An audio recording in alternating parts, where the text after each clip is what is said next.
Howdy, my name is Dane Madrigal, and I'm coming from Cardiff once again, and this time in my home studio, which involves a keyboard leaned against the wall for lack of space.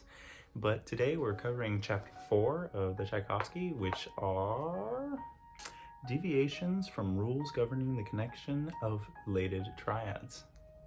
Solid.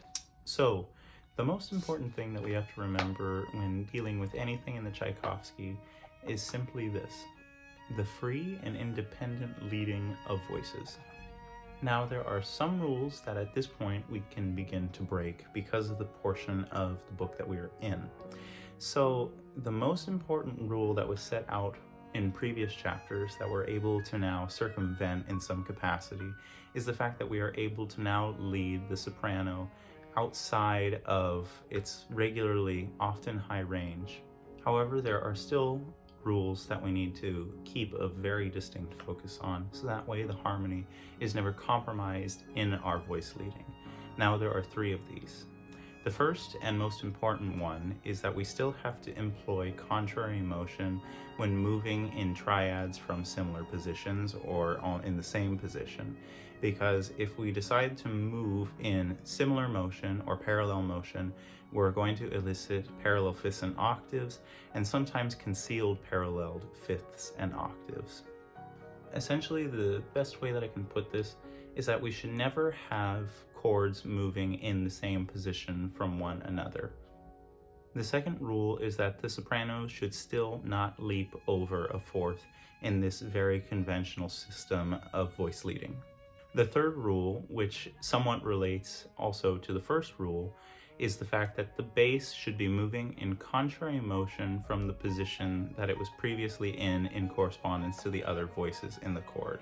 This again will negate the concealed paralleled fifths and octaves that can often be found in a lot of voice leading. Oftentimes, this concealment of the paralleled fifths and octaves is found when there are voices that are moving in oblique motion from prior tones in a previous chord. And there's also special rules that actually deal with the leading of a leading tone in a chord as well. The most important one to remember is that if you're dealing with some type of dominant triad, and in that dominant triad there is some form of movement to a tonic triad, then the leading tone of that dominant triad is often pushing upwards towards the tonic. However, in certain cases, it is possible for that leading tone to be led down by the step of a third, or a leap of a third. And some people would say a skip of a third. But leading it down by a third is totally permissible in certain circumstances, in which case it's covered in the book on page 19 if you would like to read it for yourself. Otherwise, that's about it for today. I'll do an exercise with you all again, just so that way I can solidify the points a little bit more clearly. And other than that, we'll move on. So there really isn't terribly much for me to talk about in this exercise here, but it is exercise 1 from chapter 4 of the Tchaikovsky.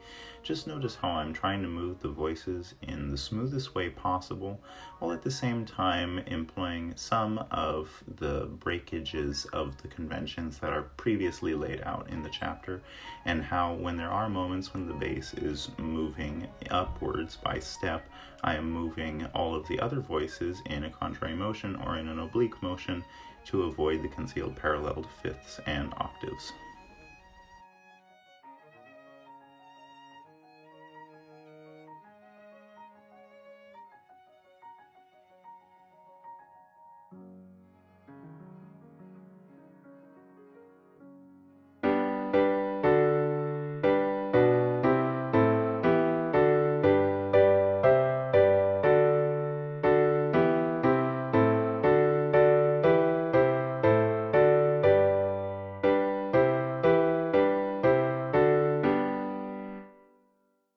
So that was chapter 4 from the Tchaikovsky. Again, there's timestamps if you need any. Otherwise, though, I believe that that is all to today. All for today. English. All right. Peace.